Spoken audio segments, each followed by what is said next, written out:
हमारे कृषि उत्पादन आयुक्त श्री मनोज कुमार सिंह जी, श्री अरविंद कुमार जी, श्री आलोक कुमार जी और मुख्यमंत्री जी के सहायक श्री अरविंद अवस्थी जी, यहाँ पर उपस्थित सभी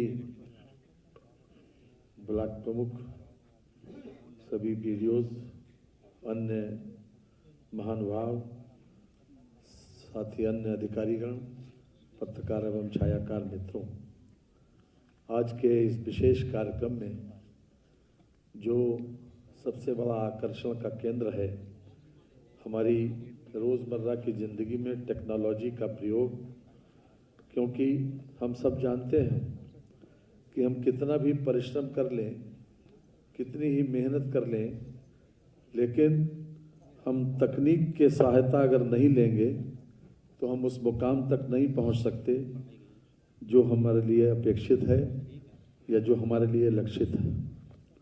आज जापान और हिंदुस्तान की लगभग एक सी स्थिति है।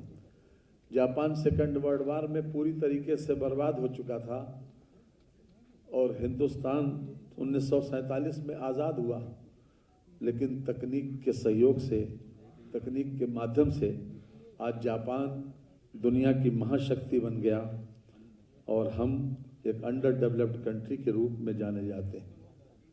इसलिए हमको जितना ज़्यादा से ज़्यादा हो सके इस तकनीक के माध्यम से ही अपनी विकास की यात्रा को आगे बढ़ाना चाहिए।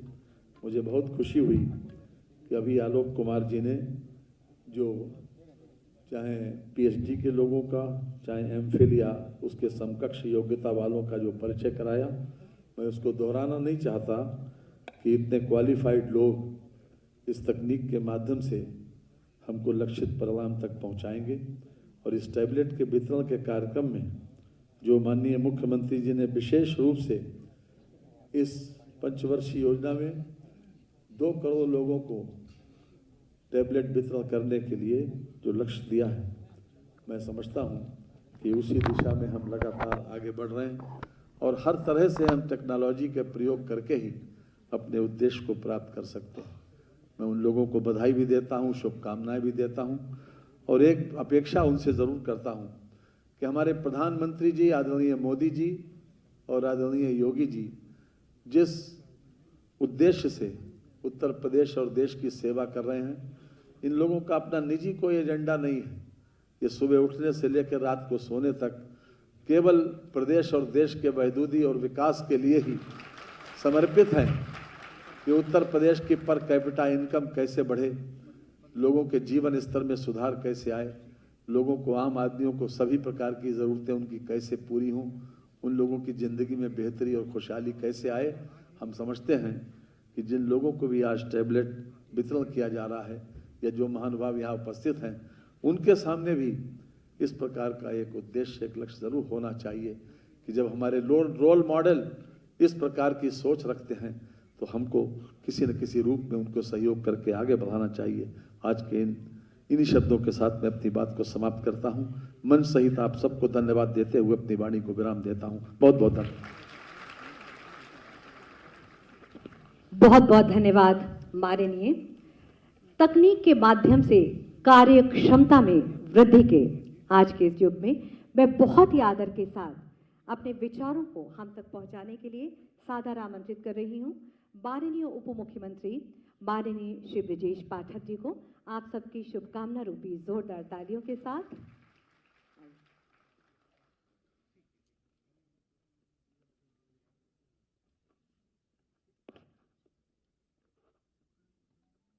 सीएम फेलोशिप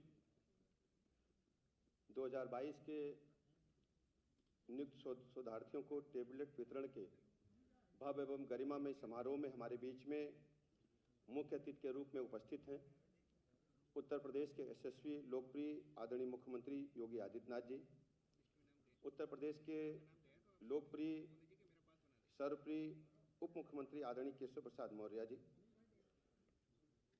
माननीय मुख्य सचिव आदरणीय दुर्गा शंकर मिश्रा जी, आदरणीय मुख्यमंत्री जी के सलाहकार आदरणीय अवनीश अवस्थी जी, कृषि उत्पादन आयुक्त आदरणीय मनोज सिंह जी, औद्योगिक विकास के मुखिया आदरणीय अरविंद कुमार जी, सचिव नियोजन आदरणीय आलोक कुमार जी, गृह सचिव आदरणीय संजय प्रसाद जी, सभी हमारे ब्लॉक प्रमुख मित्र, सभी हमारे खंड विकास अधिकारी, पत्रकार मित्रों और विशेष रूप से सीएम फेलोशिप कार्यक्रम में चुने गए सभी अभ्यर्थियों का मैं हृदय से आभार प्रकट करता हूं, अभिनंदन करता हूं।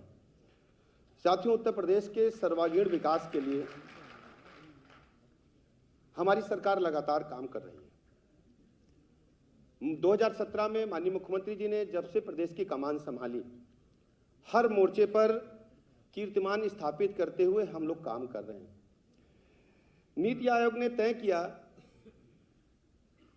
कि हम देश के जो आकांक्षी जनपद हैं उनको चिन्हित करके वहां पर मूलभूत जो आवश्यकताएं हैं, जो इंफ्रास्ट्रक्चर है, उसको हम मजबूत करेंगे। प्रदेश को तेजी के साथ डेवलप करने के लिए आदरणीय मुख्यमंत्री जी ने उसी तर्ज पर प्रदेश के 100 ऐसे आकांक्षात्मक ब्लॉक तय किए। और ब्लॉक ऐसे नहीं थे कि पहले उनका अध्ययन कराया, रिसर्च हुआ, और उसमें मैं कह सकता हूं कि नियोजन विभाग ने अपनी प्रमुख भूमिका निभाई। और उसके बाद 100 आकांक्षात्मक ब्लॉक तय करने के बाद ये तय हुआ कि कैसे उनको हम आगे बढ़ाएं, मुख्य धारा में लाएं। जो 5 बिंदु हैं प्रमुख रूप से, उन पर हम सबको काम करना है, जैसे चिकित्सा एवं पोषण है, शिक्षा है, कृषि एवं जल संसाधन है, वित्तीय समावेशन एवं कौशल विकास तथा आधारभूत संरचना। वैसे तो प्रदेश में आधारभूत अवसंरचना पर बहुत काम हुआ है।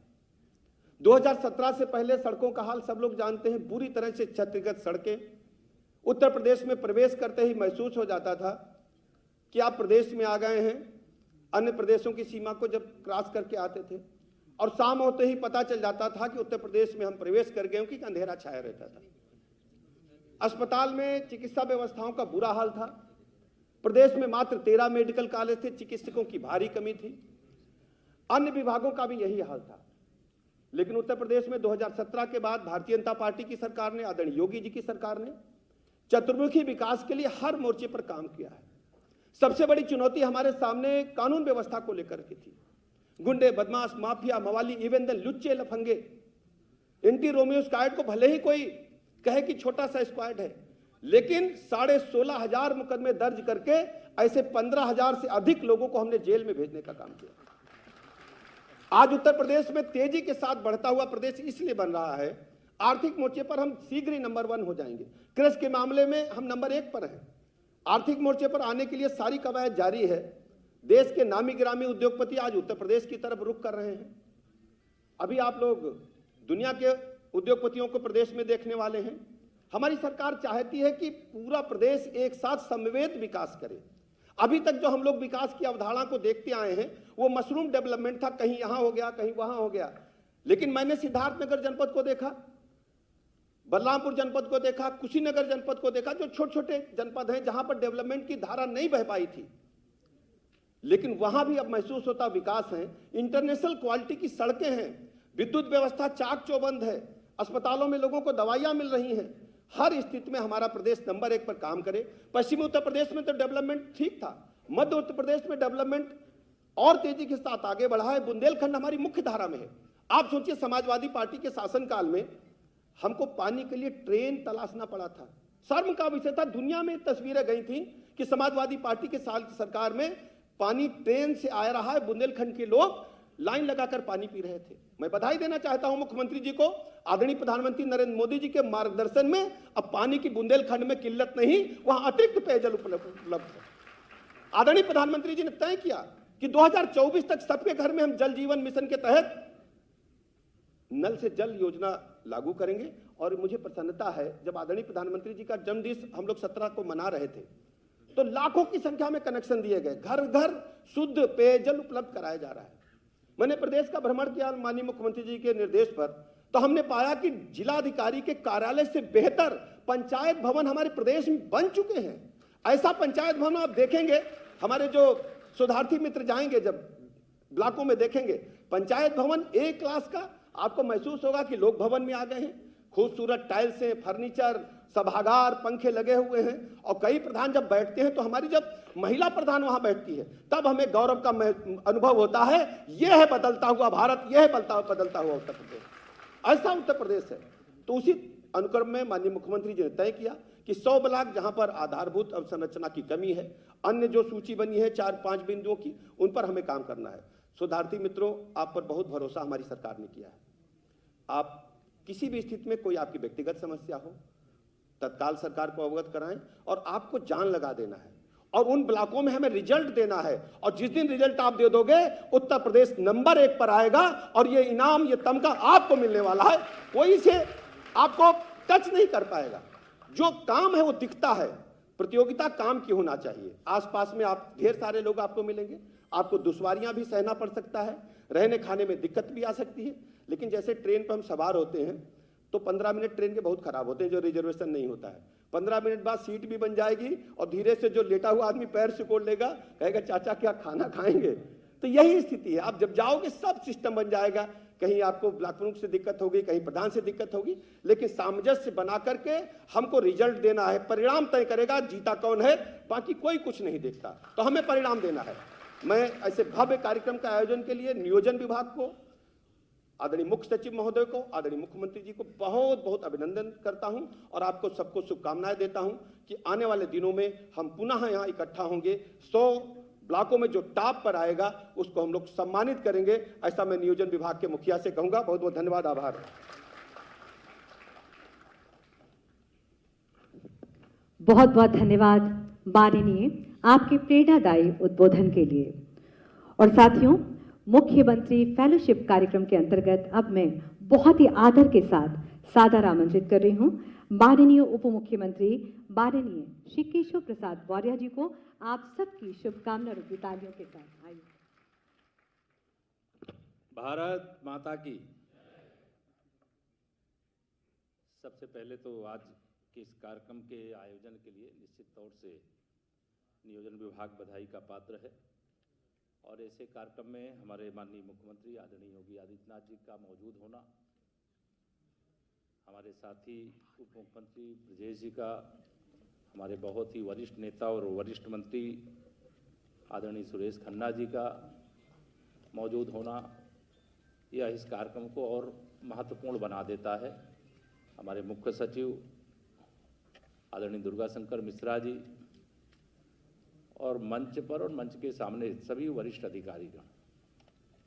सबसे पहले तो मैं जो चयनित हुए हैं, इतनी संख्या भी बता रहे थे आलोक जी, कितने लोगों के बीच में से आपने मुकाबला करके सफलता प्राप्त की है, इसकी मैं आप सबको बधाई देता हूं। बहुत बहुत शुभकामनाएं। साथ में मैं एडवांस में आप सबको दीपावली की भी बधाई दे देता हूं। आज का दिन कई दृष्टियों से महत्वपूर्ण है। देश और दुनिया में कोई ऐसा नहीं होगा जो नेताजी सुभाष चंद्र बोस का नाम नहीं सुना होगा। आज आजाद हिंद फौज की स्थापना का दिन है, इसकी भी आप सबको बधाई है। जिन पुलिस वालों के कारण से, रात दिन परिश्रम के कारण से आज हमारा प्रदेश सुरक्षित महसूस कर रहा है। आज पुलिस स्मृति दिवस भी है और इस स्मृति दिवस पर मैं सभी अपने पुलिस के एक एक जवान, एक एक अधिकारी, सबको बधाई देता हूं। और जिन्होंने राज्य की सेवा करते हुए अपना बलिदान दिया है, ऐसे बलिदानियों को नमन भी करता हूं। देखिए, आज जब यहाँ पर आप सब जिस काम के लिए चयनित हुए हैं वह एक बहुत बड़ा काम है, लेकिन जब ठान लो तो कोई काम बड़ा नहीं होता है।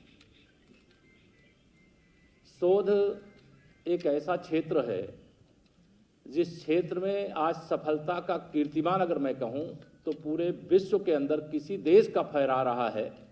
कोई स्टिकर लगा करके दुनिया का कोई देश अपने को कहे कि हमने यह शोध किया और इसमें हमने सफलता प्राप्त किया, लेकिन हिंदुस्तान के युवाओं और युवतियों के बिना दुनिया का कोई देश किसी भी शोध में आज सफल नहीं है।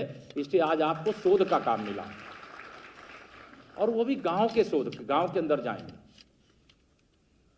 गांव के अंदर जब आप जाएंगे, क्योंकि मैं गांव के बैकग्राउंड का हूं, इसलिए मैं आप सबको जो शोधार्थी हैं, आप जाएंगे, पहले कुछ बताने की आवश्यकता नहीं, आपका सबका साक्षात्कार होगा। मुझे नहीं मालूम जो 100 लोग यहां पर चयनित किए गए हैं उसमें से गांव के बैकग्राउंड वाले कितने लोग,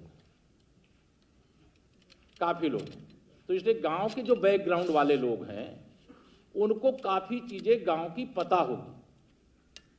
हमारे सामने गांव का सर्वांगीण विकास, देखिए गांव का विकास नहीं होगा तो प्रदेश का विकास नहीं होगा, और प्रदेश का विकास नहीं होगा तो देश का विकास नहीं होगा। हम इस देश का एक बहुत बड़ा हिस्सा हैं उत्तर प्रदेश के रूप में, और गांव के विकास के लिए जब से मैं ग्राम विकास विभाग का मंत्री का दायित्व पाया हूं, मुझे लगता है कि जैसे क्रांतिकारी परिवर्तन लाने का ये प्लेटफॉर्म है। लेकिन यह जो 100 आकांक्षात्मक जनपद जो पिछड़ गए हैं दौड़ में, उनको बराबरी पर लाने का नहीं, मुझे पूरा विश्वास है जब कोई योजना इस प्रकार से बन जाती है तो वह पीछे नहीं रह जाते, वो सबको पीछे कर देते हैं। और आने वाले समय में निश्चित तौर से मैं यह विश्वास से कह सकता हूं कि ये 100 जिले सबसे आगे हो जाएंगे प्रदेश में, बाकी 726 जिले उनको आगे होने के लिए परिश्रम करना पड़ेगा। लेकिन आप जब शोध के लिए जाइए, देखिए हमारी सरकार का ये कार्यक्रम देने का या लक्ष्य देने का या आपको जिम्मेदारी देने का, या पूरी टीम के साथ बड़ी भारी फौज है, उस फौज के साथ जो आपको जिम्मेदारी देने का निर्णय लिया गया है, वह जिम्मेदारी इस बात की दृष्टि से लिया गया है कि हम विकास की दृष्टि से, केवल हमारा जो रोड मैप बना है 75 इंडिकेटर्स बने हुए हैं, वह केवल 75 इंडिकेटर्स का मतलब नहीं है। हम देखते हैं गांव में रहने वाले हम में से अनेक लोग इस बात को जानते होंगे कि कई योजनाएं जाती हैं, लोगों को उसका लाभ मिलता है और उस लाभ का सदुपयोग नहीं होता। वो सदुपयोग कैसे हो? यहां सारे खंड विकास अधिकारी बैठे, सारे हमारे ब्लॉक प्रमुखगण भी बैठे हुए हैं, ग्राम जो 14 मंत्रालय, उन मंत्रालय से जुड़े हुए अधिकारी भी बैठे हुए हैं। देखिए गांव के अंदर बहुत अच्छे भाव हैं लोगों के, लेकिन धीरे धीरे उसमें जो बिगाड़ आ रहा है। जैसे पहले क्या होता था, जब देश के प्रधानमंत्री माननीय नरेंद्र मोदी जी नहीं थे, उत्तर प्रदेश के मुख्यमंत्री आदरणीय योगी जी नहीं थे, तब क्या था, तब जो शौचालय स्वच्छ भारत का जो एक महामंत्र आज पूरे विश्व में गूंज रहा है, स्वच्छ भारत के अंतर्गत बनने वाले शौचालय, जो गांव के रहने वाले वो जान ले, वो जानते भी होंगे, शौचालय का मतलब लकड़ी बाड़ा, मुर्गी बाड़ा, बकरी बाड़ा, कंडी बाड़ा, यह सब रखने का स्थान बन जाता था और उस शौचालय का उपयोग नहीं होता था। और भ्रष्टाचार किस प्रकार से होता था कि उस समय की सरकारों के प्रधानमंत्रीगण संसद में खड़े होकर के कहते थे कि हम 100 रुपया दिल्ली से भेजते हैं, तो जिसके लिए भेजते हैं उसके पास 15 रुपया पहुंचता है। और आज हम छाती ठोक के कह सकते हैं कि आदरणीय मोदी जी अथवा आदरणीय योगी जी लखनऊ और दिल्ली से अगर 100 रुपया भेजते हैं कि 100 का 100 पूरा रुपया उस लाभार्थी के खाते में पहुंचता है। ये जो भ्रष्टाचार मुक्त भारत, भ्रष्टाचार मुक्त उत्तर प्रदेश, भ्रष्टाचार मुक्त गांव बनाने में आप सब इस शोध के दौरान जो इंडिकेटर्स हैं उनके अलावा भी आपको बहुत सारी नई चीजें मिलेंगी। उन नई चीजों को भी खोज करके देना, लाना, यह हमारी केवल इसलिए नहीं ड्यूटी है कि हम 100 लोग चयनित हो गए और हमको विभाग ने दायित्व दिया इसलिए हमें करना है, बल्कि हमें उत्तर प्रदेश को उत्तम प्रदेश, सर्वोत्तम प्रदेश बनाना, इसलिए हमको ये काम करना है। और हम क्या क्या कमियां हैं, सरकार तो सारे प्रबंध करती है, इतने बड़े बड़े बजट लाती है। आज जो परिवर्तन थोड़ा आप इतना बड़ा देखें, 5 साल के अंदर, 8 साल में केंद्र की, 5 साल में प्रदेश की, जो सरकार ने मिल करके काम किया है, उस काम का परिणाम गांव, गरीब, किसान, मजदूर सबके अंदर दिखाई दे रहा है। लेकिन अभी भी जब गांव में जाओ तो जैसे प्रधानमंत्री आवास योजना उदाहरण के लिए, कितने आवास, 26 लाख से अधिक आवास ग्रामीण क्षेत्र में बने। अब 26 लाख से अधिक आवास के बाद भी बहुत सारे लोग बाकी थे, तो माननीय मुख्यमंत्री जी ने मुख्यमंत्री आवास योजना भी उसके लिए शुरू की है और उसके अलग फिगर है, उसका आपको शायद मिला होगा इस जो 75 इंडिकेटर्स है उसके अंदर। लेकिन यह आवास योजना में कई बार एक व्यक्ति पात्रता सूची में आता है और वह व्यक्ति आ जाता है जिसके 4 मंजिल के मकान खड़े हैं। इसकी भी जानकारी करना गांव के अंदर यह भी आवश्यक है। और कई ऐसे जो झोपड़ी में रह रहे थे, उनको चाहिए था, उनका नाम नहीं आया है। ये गांव की राजनीति में विकास प्रभावित नहीं होना चाहिए। या हमें यह भी एक बड़ा विषय, इसको भी हम कैसे निकालें, वर्तमान प्रधान, निवर्तमान प्रधान और भावी प्रधान के बीच में, वर्तमान प्रमुख, निवर्तमान प्रमुख और भावी प्रमुख, यह एक बड़ा एक बीच का एक रास्ता निकालने का विषय रहेगा। मैं आप सब लोगों से आज, चूंकि यह गरीब कल्याण को समर्पित कार्यक्रम है, लंबा भाषण करने का समय नहीं, माननीय मुख्यमंत्री जी का उद्बोधन होगा और आप सब स्वयं भी ये बहुत सारी चीजें जानते हैं। शोध का परिणाम क्या होता है, आपको याद होगा जब इस देश के प्रधानमंत्री के रूप में आज के भारत रत्न लाल बहादुर शास्त्री जी ने जय जवान जय किसान का नारा लगाया। फिर वर्तमान भारत रत्न जब लोक भवन में आप आए होंगे, पंडित अटल बिहारी वाजपेयी जी की प्रतिमा प्रधानमंत्री के रूप में जब वह आए तो उन्होंने जय विज्ञान का नारा उसमें जोड़ा। वर्तमान प्रधानमंत्री जो आज भगवान केदारनाथ के दरबार में माथा टेक रहे हैं, भगवान बद्री विशाल के दरबार में माथा टेक रहे हैं, पूरा देश देख करके आनंदित हो रहा है, स्वयं भी सब लोग दर्शन पा रहे हैं। उन्होंने जय अनुसंधान का नारा दिया।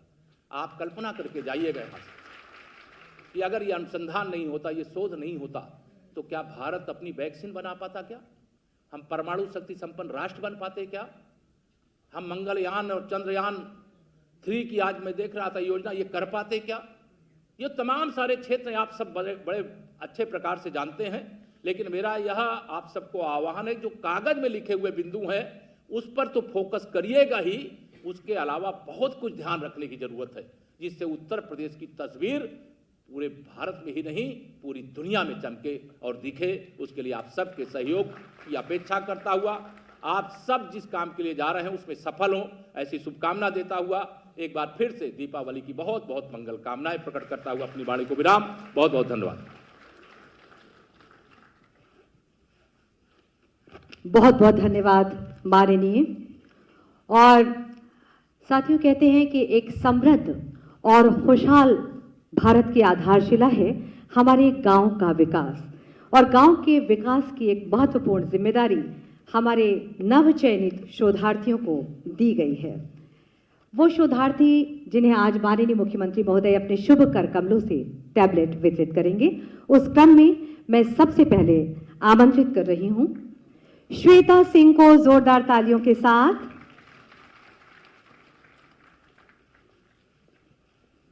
इसी क्रम में नेहा सेठ भी आ जाएं। सर्वप्रथम श्वेता सिंह।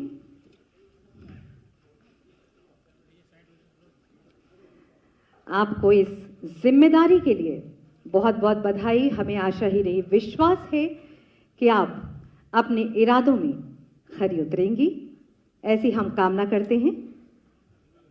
तालियां मंच तक जरूर आनी चाहिए, आपकी शुभकामना रूपी तालियां। बहुत बहुत बधाई।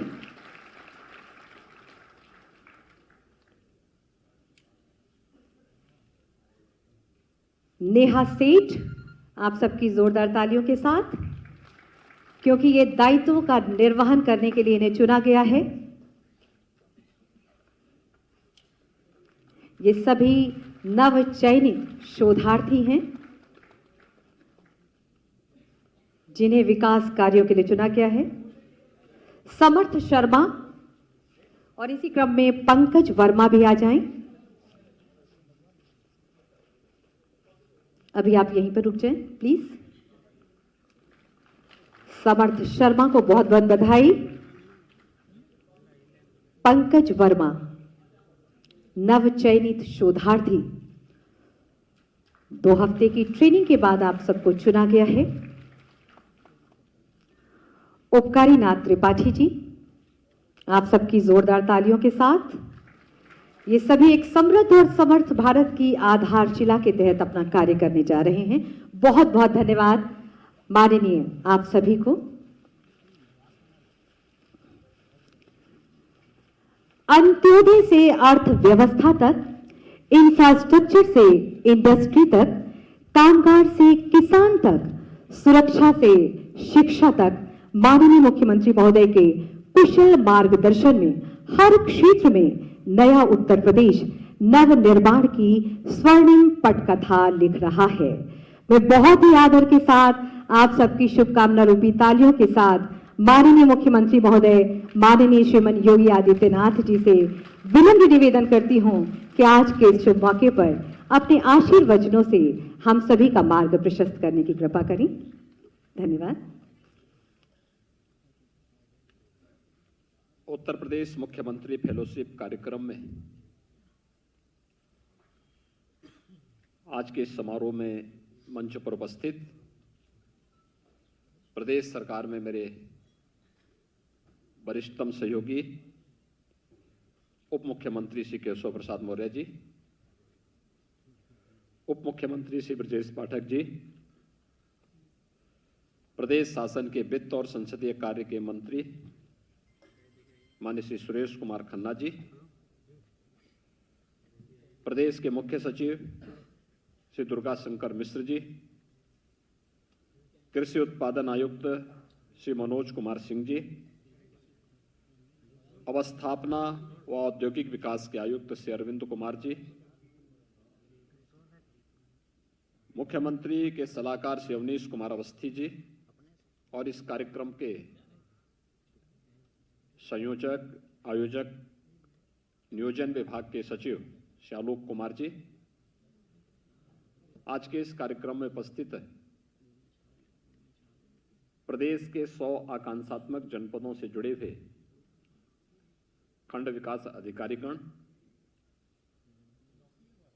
100 चयनित मुख्यमंत्री फेलोशिप कार्यक्रम के शोधार्थीगण, उत्तर प्रदेश शासन के विभिन्न विभागों के विभागाध्यक्ष और अपर मुख्य तथा प्रमुख सचिवगण और उपस्थित भाइयों बहनों,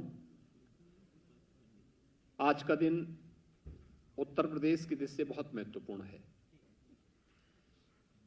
जब प्रधानमंत्री मोदी जी के मार्गदर्शन और प्रेरणा से उनके विजन को जमीनी धरातल पर लागू करने की दिशा से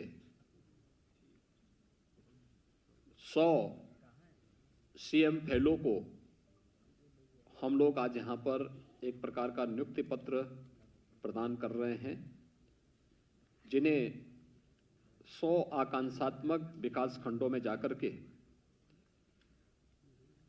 वहां की टीम के साथ मिलकर के नियोजन विभाग के डैशबोर्ड के साथ अपने आप को जोड़ करके प्रतिदिन की गतिविधि को अपलोड करना और वहां की प्रतिदिन की विकास की यात्रा के साथ सहभागी बनना है।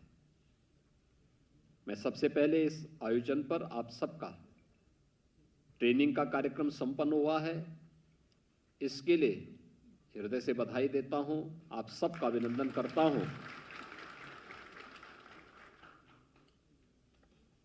आज का दिन ये उत्तर प्रदेश के लिए ग्रामीण विकास की दृष्टि से बहुत महत्वपूर्ण है। हम सब जानते हैं कि उत्तर प्रदेश देश की आबादी का सबसे बड़ा राज्य है। 24 से 25 करोड़ की आबादी देश की अकेले उत्तर प्रदेश में रहती है और उत्तर प्रदेश की अर्थव्यवस्था एक ग्रामीण अर्थव्यवस्था है। 1 लाख से अधिक हमारे पास राजस्व गांव है, 58,000 से अधिक ग्राम पंचायतें हैं,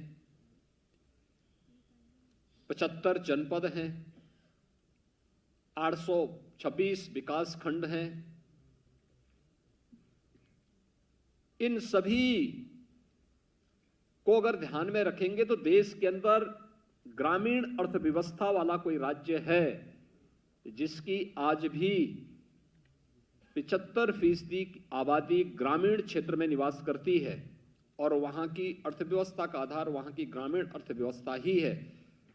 वहां पर उन 100 आकांक्षात्मक जनपदों को चयन करके जो विकास की प्रक्रिया में पीछे छूट गए थे, उन्हें सामान्य जनपदों की सामान्य विकास खंडों की तर्ज पर विकसित करने के लिए जो कार्यक्रम बनाया गया है, उसके लिए 100 सीएम फेलोज को आज हम वहां पर तैनाती दे रहे हैं, जो वहां पर अगले कुछ वर्षों के अंदर अपना परिणाम देंगे और अपने कार्यक्रमों के साथ प्रदेश सरकार की विकास की यात्रा में सहभागी बनेंगे।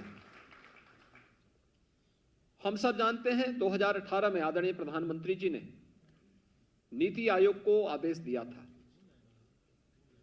कि देश के अंदर जो 600 जनपद हैं, इनमें से कितने ऐसे जनपद हैं जो आज भी आकांक्षात्मक हैं। उन आकांक्षात्मक जनपदों के लिए कुछ पैरामीटर तय किए गए थे।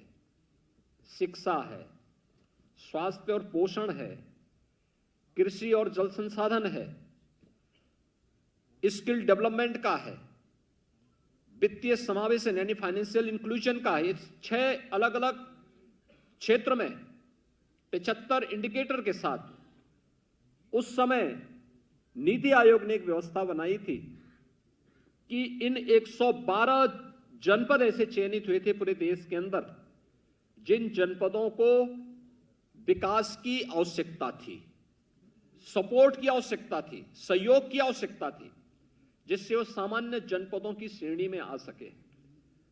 और उन 112 में से 8 जनपद उत्तर प्रदेश के थे। उत्तर प्रदेश के अंदर जब 8 जनपदों को सामान्य जनपदों की तर्ज पर आगे बढ़ाने के लिए कार्य करने की बात सामने आई थी, नीति आयोग की टीम यहां आई थी, मेरे साथ बैठी थी। प्रारंभ में मेरी भी समझ में नहीं आ रहा था क्या है ये सब, लेकिन हमने प्रयास किया और प्रयास करने के बाद जब कार्य प्रारंभ हुआ तो कार्य प्रारंभ होने के बाद अब आश्चर्य करेंगे कि हमने कुछ चीजें तय की। मैं अपने उस समय मंत्रिमंडल के सभी सहयोगियों के साथ बैठा, सरकार के सभी अधिकारियों के साथ बैठा और हमने कहा सबसे पहली शर्त तो होनी चाहिए कि वहां पे पूरा मैन पावर हो, वहां पे अधिकारियों की कमी न हो, शिक्षा में, स्वास्थ्य में, कृषि विभाग में, जल संसाधन विभाग में, स्किल डेवलपमेंट के लिए वहां पर कुछ कार्यक्रम हम चलाएं। अन्य क्षेत्रों में भी जो हमारे वित्तीय समावेशन के लिए बैंकर्स के साथ हमारी बैठकें होती थी, नियमित बैठकें होती थी, मैं स्वयं उसकी समीक्षा करता था। और मुझे प्रसन्नता है ये बताते हुए कि जब इसके परिणाम आने प्रारंभ हुए, यद्यपि हमने वहां पे कोई सीएम फेलो नहीं तैनात किया था, कम जनपद थे, 8 ही जनपद यूपी के थे, लेकिन हमारी टीम ने, प्रशासनिक टीम ने बहुत अच्छा काम किया।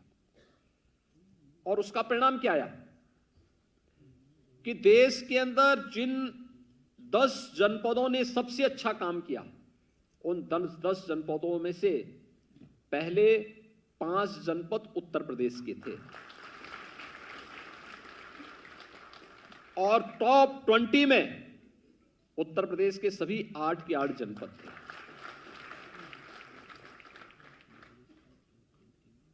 यानी नियमित मॉनिटरिंग और शासन के द्वारा कोई अतिरिक्त पैसा नहीं दिया गया। प्रधानमंत्री जी की शर्त थी कि कोई पैसा अतिरिक्त नहीं देना है, कन्वर्जन के माध्यम से सारे कार्य होने हैं और परिणाम हम सबके सामने। और ये रिजल्ट ये बताता है कि समस्या पैसा नहीं है, समस्या उसके नियोजन की और उचित समीक्षा और उसकी उचित मॉनिटरिंग की है। और जैसे ये कार्य प्रारंभ हुआ, परिणाम सामने आता हुआ दिखाई देने लग गया।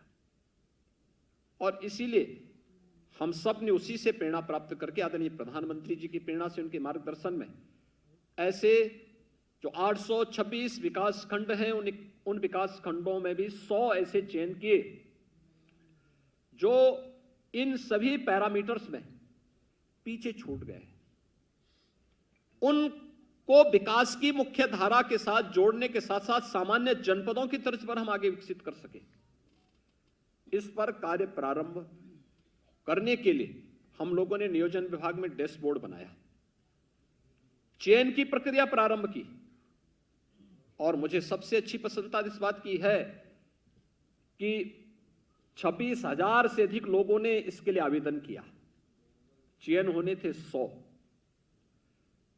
और यह भी हर व्यक्ति जानता था कि जो चयन होना है, उन्होंने एक शोधार्थी के रूप में काम करना है, इंडिपेंडेंट नहीं, वहां ब्लॉक की टीम के साथ में एक समन्वय, टीम वर्क दिखना चाहिए। उस टीम वर्क के साथ उनको कार्य करना है और वहां पे शासन उनको इस दौरान एक निश्चित मान दे देगी, लेकिन उनको अपने हर एक गतिविधि को प्रतिदिन अपडेट करना पड़ेगा। कहां का विजिट किया, वहां के परिणाम क्या है। ये इस देश से जो 100 सीएम फेलो चयनित हुए हैं, विगत कुछ दिनों से इनकी ट्रेनिंग के कार्यक्रम यहां पर ग्रामीण संस्थान में, पंडित दीनदयाल उपाध्याय ग्रामीण विकास संस्थान में इनके ट्रेनिंग के कार्यक्रम संपन्न हुए और संपन्न होने के बाद आज उन्हें टैबलेट वितरण का कार्यक्रम के साथ ही उसके लिए नियुक्ति के लिए अधिकृत भी किया जा रहा है कि वे लोग इसके बाद जाएंगे, नियोजन विभाग के मार्गदर्शन में वहां पर कार्य करेंगे, अपनी ब्लॉक की टीम के साथ समन्वय बनाते हुए वहां कार्य करेंगे।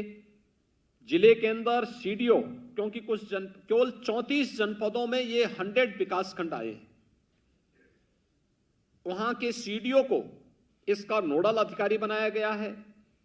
बीडीओ और उनकी पूरी टीम के साथ उन्हें काम करना है और उस कार्य के परिणाम को प्रतिदिन अपलोड करते हुए नियोजन विभाग के डैशबोर्ड के माध्यम से करना। डैशबोर्ड का हम प्रतिदिन अवलोकन कर सकते हैं कि कहां पे क्या प्रोग्रेस है और उस प्रोग्रेस के आधार पर फिर रैंकिंग होगी, कौन किस विकास खंड की क्या रैंकिंग है, उसमें क्या सुधार हुआ है, और फिर नीति आयोग की तर्ज पर उन्हें इंसेंटिव देने की कार्रवाई भी हम उन विकास खंडों को अतिरिक्त भी देंगे कि उन्होंने ये काम किया, उसके लिए हम ये सहयोग करने जा रहे हैं, इसमें करने ये सहयोग करने जा रहे हैं। इस दिशा में हमें इसको आगे बढ़ाना होगा। इसमें कुछ चीजें हैं जिस पर एक तो जो 100 फेलोज हैं, इनसे सबसे मैं कहूंगा उनके लिए शोध का एक अवसर भी है। ये ग्रामीण विकास में शोध का एक अवसर, पूरा एक विकास खंड उनके लिए कार्य करने के लिए मिलेगा। ग्रामीण विकास के लिए इससे अच्छा मॉडल आपके पास नहीं हो सकता। उत्तर प्रदेश जैसी बड़ी आबादी का राज्य, आप सब जानते हैं, राष्ट्रपिता महात्मा गांधी के ग्राम स्वराज की परिकल्पना को हम साकार कर सकते हैं और उन्हें साकार करने के लिए भारत की ग्रामीण अर्थव्यवस्था किसी कालखंड में भारत की अर्थव्यवस्था के आधार हुआ करती थी। आज भी आप देखते होंगे गांवों में हर तबके का व्यक्ति है, जाति अलग हो सकती है, मत और मजहब अलग हो सकते हैं, पूजा पद्धति अलग हो सकती है, लेकिन पूरा गांव एक परिवार की भांति काम करता हुआ दिखाई देता है। यह आवश्यक नहीं कि किसी के पास जमीन है और किसी के पास नहीं है तो हम इसकी जमीन को बांट के उसको दे दें। नहीं, इसके पास जमीन है तो दूसरे के पास स्किल है, ये दोनों मिलकर के काम करते थे, परिणाम सामने आता था। गांव में कोई खेती कर रहा है तो कोई बाजार के साथ जुड़ा हुआ है। बीज से बाजार तक की व्यवस्था एक ग्राम पंचायत स्वयं उपलब्ध करवाती थी। गांव में गांव की व्यवस्था हर एक के साथ जुड़ी हुई थी। गांव का पुरोहित भी है तो गांव का नाऊ भी है, गांव का कारपेंटर भी है, गांव का बढ़ई है, गांव का राजमिस्त्री है, गांव का ये सब कुछ है और पूरा गांव अपने आप में आत्मनिर्भर इकाई के रूप में विकसित होकर के आत्मनिर्भरता के लक्ष्य को प्राप्त प्रदान करता था। किसी के सामने हाथ फैलाने की आवश्यकता नहीं थी। यही थी राष्ट्रपिता महात्मा गांधी की ग्राम स्वराज की परिकल्पना। उस आत्मनिर्भरता को प्राप्त करने के लिए ही हम लोगों ने प्रधानमंत्री जी के मार्गदर्शन में प्रदेश के अंदर 1 डिस्ट्रिक्ट 1 प्रोडक्ट की अपनी यूनिक योजना प्रारंभ की। ये जनपद स्तर पर है। इसको हम कुछ दिनों में इसके विस्तार की कार्य योजना को भी लेकर के आगे कार्य कर रहे हैं। लेकिन मैं आप सबसे कहूंगा जो 100 सीएम फेलोज आज शोधार्थी के रूप में उन विकास खंडों में तैनात हो रहे हैं, उनसे मेरा आग्रह होगा कि वहां पर जाकर के उनको कुछ कार्य करने होंगे। और अपना देखिए, हमारी सबसे बड़ी कमी क्या है, हम अपने कार्यों का डॉक्यूमेंटेशन नहीं कर पाते, डाटा को कलेक्ट नहीं कर पाते। और जब हमारे पास डाटा नहीं है, डॉक्यूमेंटेशन की कार्रवाई हमारी कायदे से नहीं होती है, तो फिर हम उस पर कोई अच्छा शोध पेपर भी तैयार नहीं कर पाते। मैं आपको बताऊं, अभी हम लोगों ने मंत्री समूह अपने गठित किए। वे मंत्री समूह जगह जगह जा रहे हैं।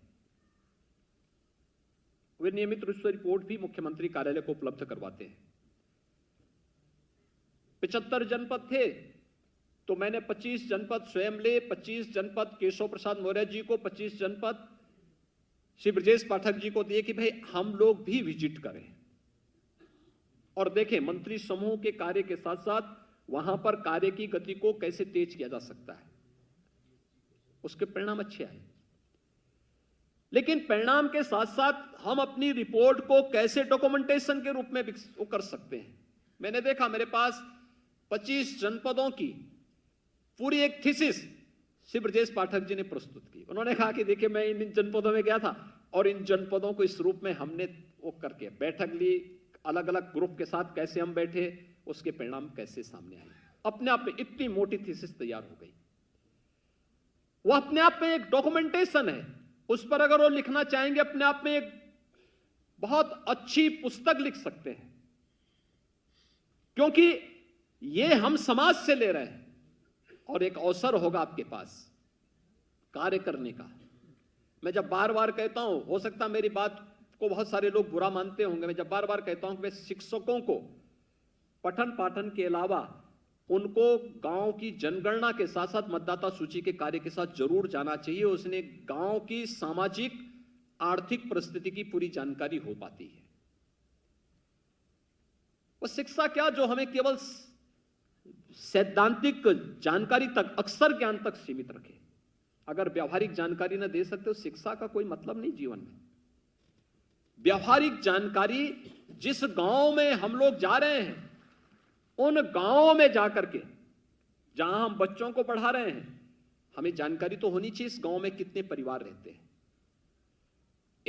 किन किन परिवारों की आर्थिक स्थिति क्या है, कितने लोग सरकारी नौकरी में हैं, कितने लोग कृषि के साथ जुड़े हुए हैं, कितने लोग व्यापार के साथ जुड़े हुए हैं, कितने लोग स्ट्रीट वेंडर हैं, कितने लोग श्रमिक हैं, कितने पशुपालक हैं, कितने लोग किस किस कार्य के साथ जुड़े हुए हैं। ये जानकारी तभी होगी जब हम डोर टू डोर जाएंगे, एक एक घर का सर्वे करेंगे और जानकारी लेने के बाद फिर उस सर्वे को शासन को भी अवगत कराएंगे। है बहुत सारे ऐसे कथित विद्वान हैं जिन्होंने कहना शुरू कर दिया इन शिक्षकों से अब और दूसरा काम लेना ही नहीं है, अब इनको केवल विद्यालय में ले जाना है। और मुझे लगता है कि मैं उस दिन के आदेश को भी देखने वाला हूं जिस दिन वो ये कहेंगे कि कोई आवश्यकता नहीं, ये लोग घर से भी ऑनलाइन अपना पढ़ा सकते हैं, क्योंकि कोरोना नहीं भी है तो क्या दिक्कत आ रही, पढ़ा रहे हैं तो पढ़ा रहे हैं, कौन बात है, वो तो हो ही रहा है। उसमें भी कोई आदेश किसी दिन आ जाएगा, कोई उसमें भरोसा नहीं जी। लेकिन हम सबको व्यावहारिकता को जानना पड़ेगा और उसकी सच्चाई को भी जानना पड़ेगा और उस सच के तह में जाकर के हम लोगों को कार्य करना होगा।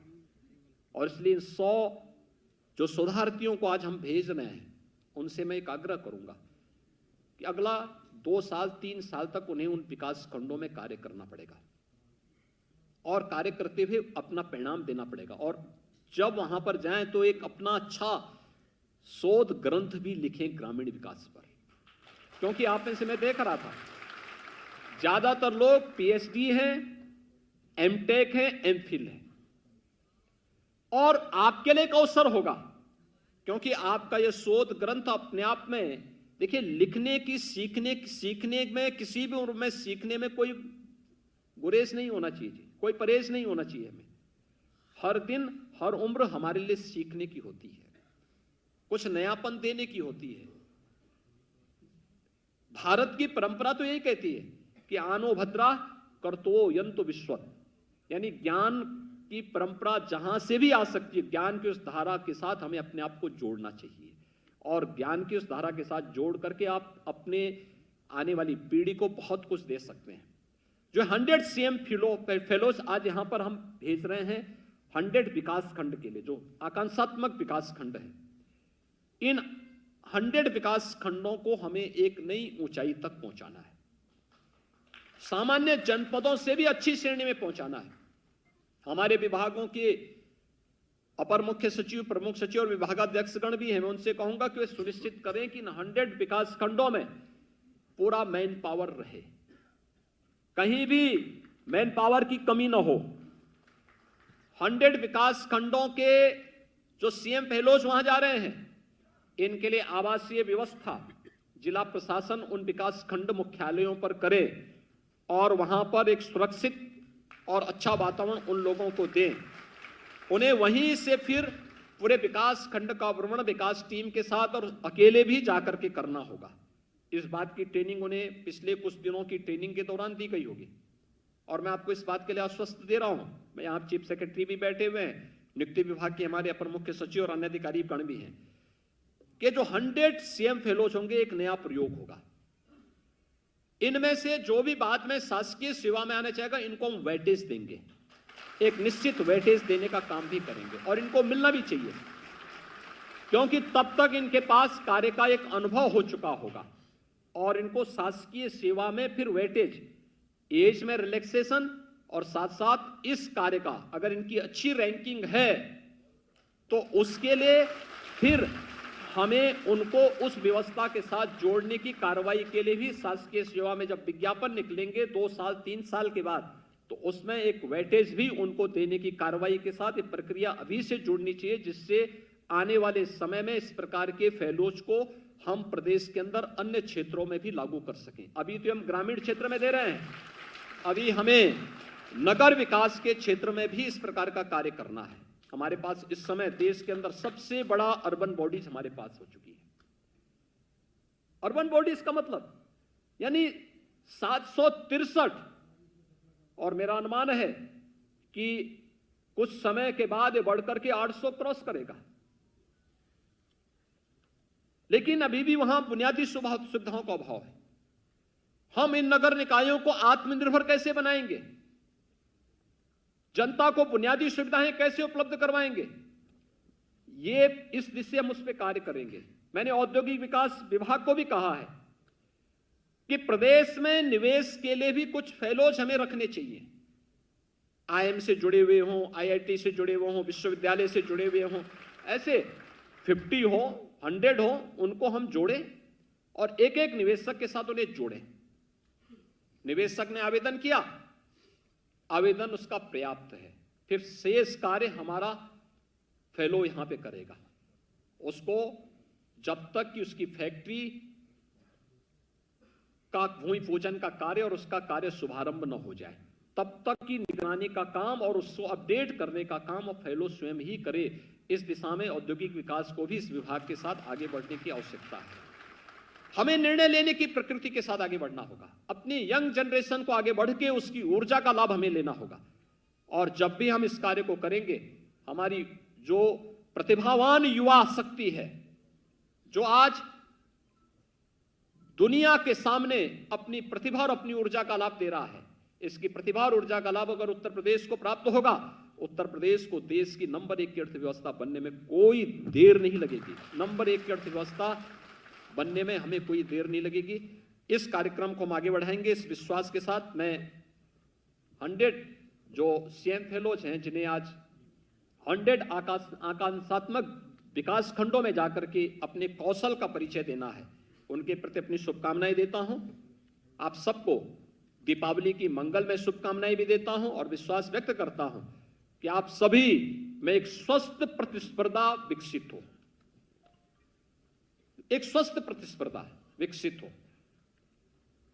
और मेरा यह मानना है कार्य करने की उम्मीद वहीं पे होती है जहां पर पहले न हुआ हो या जहां पर लुक्कम विकसित हुआ हो। आपको उस कंपनी के 2 उन एजेंट्स की जानकारी होगी जिनके बारे में जिनको कंपनी ने चयन तो किया, लेकिन चयन करने के बाद जब उनसे पूछा गया कि भाई आप कैसे कार्य करेंगे, भ्रमण करने के बाद उनका इंटरव्यू लिया जा रहा था। 2 लोग थे, दोनों में से दोनों ने अलग अलग वक्तव्य दिए। एक ने कहा जूता बनाने वाली कंपनी थी, तो उसने कहा साहब यहां पे जूता फैक्ट्री चल नहीं पाएगी। तो उन्होंने कहा क्यों? कहा साहब यहां कोई जूता पहनता ही नहीं है। दूसरे से पूछा गया, उसने कहा कि चयन एक का होना था। उसने कहा साहब यहां पे फैक्ट्री बहुत अच्छी चलेगी क्योंकि यहां किसी के पैर में जूता नहीं है और जब हम बनाएंगे उसका प्रचार प्रसार करेंगे, हम उसको पहनने का अभ्यास करवाएंगे तो ये जूता खूब बिकेगा। और उस 2 सेकंड वाले का ही चयन हुआ जिसने कहा साहब यहां पे चलेगा क्योंकि यहां संभावना है। और वह संभावना आपके लिए अपने आप को, अपने कौशल को दिखाने का एक अवसर 100 विकास खंडों के अंदर 100 सीएम फेलोज को उपलब्ध कराया जा रहा है। आप सभी के प्रति मेरी शुभकामनाएं हैं। धन्यवाद। जय हिंद। बहुत बहुत धन्यवाद माननीय मुख्यमंत्री महोदय, आपके प्रेरणादायी उद्बोधन और बहुमूल्य सुझावों के लिए एक जोरदार ताली और होनी चाहिए हम सभी को शिक्षात्मक आशीर्वचन देने के लिए। और अब साथियों, विधिवत आभार व्यक्त करने के लिए मैं सादर आमंत्रित कर रही हूं विशेष सचिव नियोजन श्री अमित सिंह बंसल जी को कि आप सभी का आभार व्यक्त करने की कृपा करें। आप सबकी शुभकामना रूपी तालियों के साथ आइए। मुख्यमंत्री फेलोशिप कार्यक्रम के अंतर्गत चयनित शोधार्थियों में नवीन ऊर्जा का संचार करने, उन्हें कर्तव्य पथ पर अग्रसर करने, व्यवहार परक एवं सटीक मार्गदर्शन करने हेतु मैं माननीय मुख्यमंत्री जी का हृदय से आभार व्यक्त करता हूं।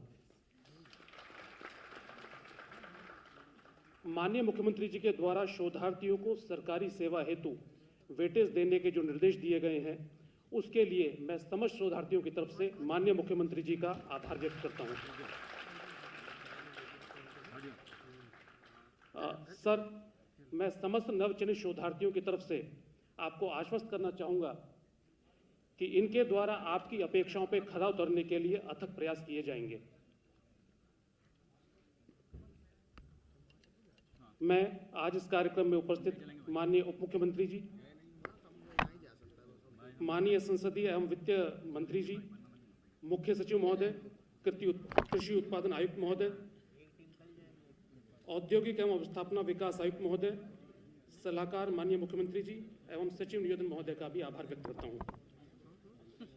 मुझे पूर्ण विश्वास है कि आपके प्रेरणादायी उद्बोधन से शोधार्थियों को आपके विस्तृत अनुभव एवं विशेषज्ञता का भरपूर लाभ प्राप्त होगा, जिससे प्रदेश में केंद्र एवं राज्य सरकार द्वारा जन व सामान्य हेतु संचालित सामाजिक, आर्थिक, रोजगारपरक एवं इंफ्रास्ट्रक्चर आदि क्षेत्रों की योजनाओं को शोधार्थियों हेतु बेहतर समवर्ती मूल्यांकन किया जा सकेगा।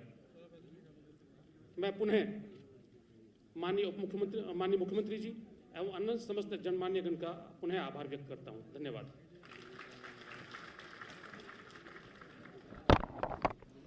बहुत बहुत धन्यवाद महोदय। और अब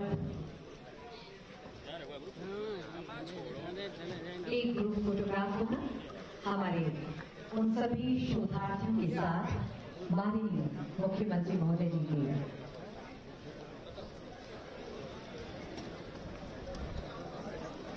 सभी के चेहरों पर एक खुशी है, एक उत्साह है, एक जोश है, एक जुनून है। माननीय मुख्यमंत्री महोदय जी ने अपने आखिरी वचनों में उन सभी को सही दिशा निर्देशन दिया है। मुख्यमंत्री फेलोशिप कार्यक्रम के तहत सभी युवाओं में